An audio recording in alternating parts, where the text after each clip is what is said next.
Мәкәрим Төхфәт исемендәге укырдар өчен Башкортстан Республикаһы махсус китапханаһына быел 75 ел. Әмма был рәсми хәбәр, асылда укырдар өчен асылган китапхананың тарихы күпкә тәрәнрәк. Китапхананың эше ничек оештырылган, фондта күпме китап хаклана. Ошо хакта һөйләшәбез бүген. Һаумыгыз. Эфирда интервью, студияла Гөлсемә Иштанова. Программабыздың кунагы Мәкәрим Төхфәт исемендәге укырдар өчен республика махсус китапханаһының бүлек мөдире Нәзилә Дәүләтханова. Һаумыгыз. Нәзилә Масхаровна, шулай итеп, китапхананың тарихы күпкә тәрәнрәк, 75 ел гына түгел уга тинек. Әйдәгез тарихын искә алып үтәйек.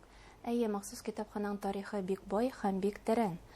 Кызыл Башкортстан гәзитенең 1935 елдагы ханында бәләкәй генә Сара турында укырдар өчен китапхана асылуы турында басма сыга.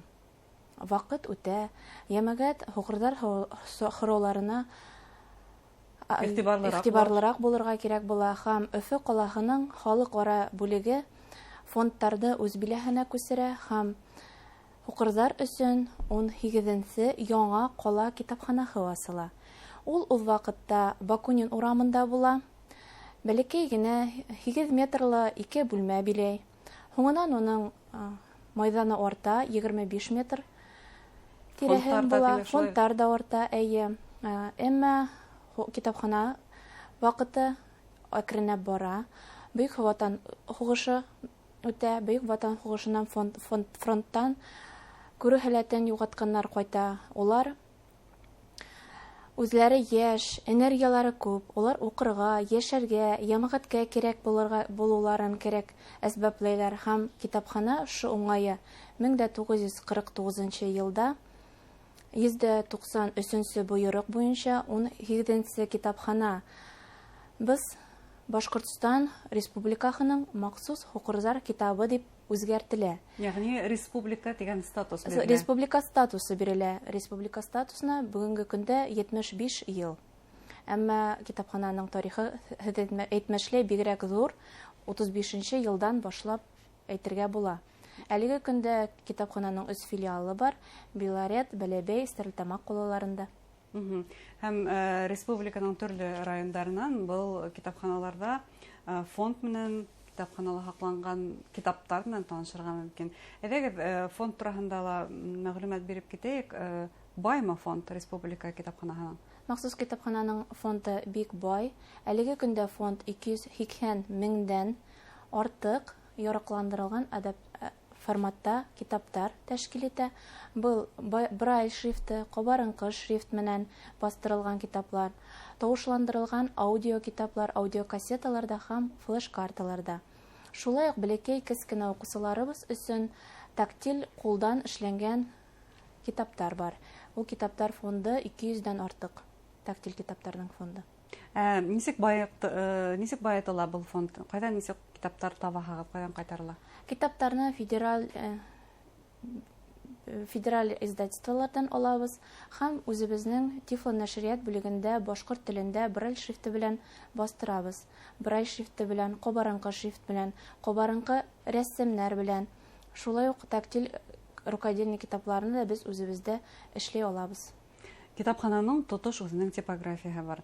Буны һәм әйттегез, брайль шрифты буенча башкортча китаптар бастырабыз дип әйттегез һәм был шрифттың уйлап табучысы республика махсус китапханага исем биргән Мәкәрим Төхфәт уйлап сыгарган. Был шәхес теле искә алып үтү кирәктер, чөнки быел уның тууына 100 ел. 100 ел. Әйе, декабрь аенда аның тууына 100 ел була. Мәкәрим Хусейн улы Төхфәт үзе 5 яшьтә күрү һәләтен югалта. Брайль һәмәк шулай бит. Әйе, брайль һәмәк дөрес әйтәсез. Һәм ул укый, тырышып укый, укытучы һөнәрен хайлай, рус теле, әдәбият, тарих укытучысы булып эшләй. Һуңыннан ул укырлар һәм насар күрүчеләр өчен Куйбышев өлкә яшьтәге яшьтәр мәктәбенең Өфе консультацион пунктының мөдире булып эшләй. Ул махсус китапхананы әүзем һәм кызыксыну укучысы булып тора. Укырдар өчен башкорт телен, башкорт әдәбиятын тирәнрәк өйрәнер өчен юлдар эзләй. Һөземтәле шушы эзләнүләр ярдәмендә башкорт теленең брайль шрифты барлыкка килә. Ул хукырзар өчен башкорт телен укырга, өйрәнергә, хакларга ярдәм итә. Әйтүенсә, безнең махсус китапхана бөтә ер шарында бердән-бер башкорт телендә Брайль шрифты белән китап нәшер итәбез. Һәм был башкорт телендә басылган Брайль шрифтыман фондыгыз баймы? Әйе, бүгенге көндә 17 меңнән артык экземпляр китап безнең башкорт телендә. Әйе, 17 меңдән аша. 17 меңнән. Бу зур байлык шулай бит. Әйе. Башкорт телендә Брайль шрифты белән һәм тавышландырылган аудиокассеталарда һәм аудиофлеш карталарда фонд.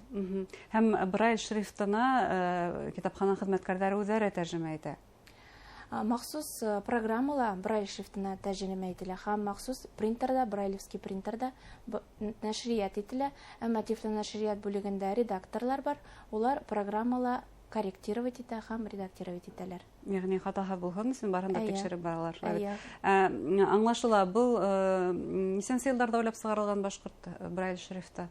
90-нчы елларда, әйе. Һәм 90-нчы елларда бына Россия киңлегендә дип күз алдына йөрәтһәк, бына шундай милли телләрнең Брайль шрифты булдымы икән? Тагын кемдәргә без ияргәнбез? Без иң беренчеләр булып, киресенчә иярмәгәнбез юк, без иң беренчеләр. Хәтта Чехиядә Бухарим Тухватшина музейда Брайль шрифты, башкорт Брайль шрифты күрсәтелгән. Без иң беренчеләрдән булып торабыз. Россия буенча милли телләр арасында иң тәүгеләрдән булып, әйе, Брайль шрифтын уйлап тапкан Мәкәрим Тухватшин. Әйе, шундый. Сынлап та бөек шәхесләребезнең бере. Әлеге вакытта Россиядә тагын нинди телләр ошо Брайль шрифты белән хәзер китаптар бастыра? Бөтә телләрдә дә бар. Националь телләрдә, чуваш телендә, татар телендә Брайль шрифтлары хәзер бар. Димәк, юл ярышларының береһе Мәкәрим Тухватшин булган. Һәм бына китапхана ул бары тик укырлар өчен китапхана ролен гына үтәмәй дисәк дөрес булыр. Унда һез төрле саралар да үткәрәһегез, яле бите оештыру һәм берләштерү функциясында үтә. Бына ошо максаттан нинди саралар үткәрелә китапханада? Безнең китапханада күп саралар үткәрелә. Үткән елларда гына бөтә дөнья Россия акцияһы библиотен сектәрендә Өфе библио эңерҙәре үтте. Бұл акциялар без елда катнашабыз. Сарала 200-дан артык кеше катнашты быел гына. Шулай ук язучылар белән осрашулар, тематик кисәләр, күргәзмәләр оештырылып тора. Яшьтәр өчен караңгыла йөрү квесты оештырыла. Ул караңгы бүлмәлә тотып, ес ярзамында танырга ярдәм итә.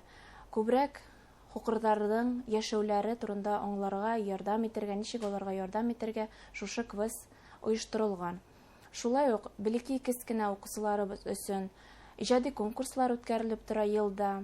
18-дән өстән һәм олыларга хайлау һәм хайлау процесслары турында конкурслар оештырылып тора. Сорауларга библиотека бой дип әйтергә була. Китапханабызда атнасына 2 зур сара үтеп тора. Бына әлбиттә укырдар һәм насар күрүчеләр һезнең китапхана менән алар яшьтән таныш, баласактан таныш, чөнки һез махсус мәктәптәр менән дә эшләһегез ошо сараларда оештыру буенча.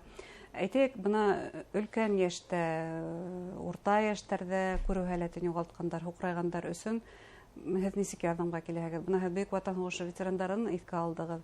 Әлеге вакытта без беләбез, махсус хәрби операциянан егетләр яраланып кайта. Бына уларга һез ничек ярдәмгә киләһегез? Әйе, бүгенге көндә безнең библиотекала махсус китапханада Брайль системаһын язу һәм уку буенча мәктәп асылды. Уның җитәкчесе безнең әүзем укучыбыз Гүзәл Хасанова дәресләрдә алып бара. Дәресләргә һуңлап күрү һәләтен югалткан 30 яшьтән һәм 68 яшькә тиклем кешеләр тыңлаучы булалар. Улар ябай Брайль шрифтын язу һәм уку системаһын өйрәнә. Бу бик катмарлы эш, авыр эш, яңа системаны өйрәнү. Аздарын аңлагач, улар Брайль дисплее өйрәнә башлыйлар. Брайль дисплее ул кабарынкы нөктәле шрифтың йыйынтыгы электрон кулланма. Улар Брайль дисплее аша телефондарда, компьютердарда төрле мәгълүматны бармак менән укый алалар. Был шулай ук бик Әйе. файдалы, һуңлап күрү һәләтен югалткандар өчен. Шулай итеп, 75 еллык матур юбилей менән республика китапханаһын котлайбыз, әмма Рәхмәт. билгеләп үтүгез тарихы зуррак, тамашачыларга бәлки теләктәрегез, әйтергезләрегез булыр.